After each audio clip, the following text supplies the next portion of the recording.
મિત્રો આપણે અલંકારમાં આગળ જોઈએ કે અલંકારના મુખ્ય બે પ્રકારો છે, એક શબ્દાલંકાર અને એક અર્થાલંકાર. શબ્દાલંકારમાં શું હોય છે, એના મુખ્ય 4 પ્રકારો આપણે ભણવાના છે. તેમાં શું હોય તો કે વાક્યમાં રહેલા વર્ણ, શબ્દ કે પ્રાસ દ્વારા.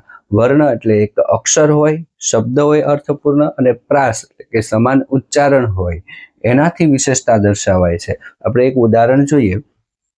નટવર નિરખ્યા ને, જો આ અહીંયા વર્ણ દ્વારા કંઈક વિશેષતા બતાવી છે, જે વાક્યમાં એક સરખો નાદ સંભળાય છે.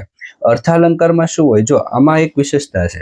શબ્દાલંકારમાં બહારની સુંદરતા હોય, એટલે આને એક નામ, એક વાક્ય કહી શકાય, બહારની સુંદરતા હોય. હવે અર્થાલંકારમાં વાક્યમાં રહેલા અર્થ દ્વારા ચમત્કૃતિ થાય છે. જુઓ, કોઈની વાણી ખૂબ સુંદર છે, અવાજ ખૂબ સુંદર છે, તો એના માટે એની વાણી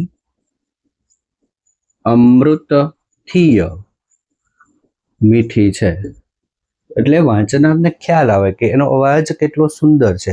આ આખું વાક્ય વાંચે ને ત્યારે એનો અર્થ મળે કે અમૃત જે મીઠું હોય છે એના કરતાં એની વાણી મીઠી છે, એટલે એક અહેસાસ થાય છે કે વાણી આવી મીઠી છે.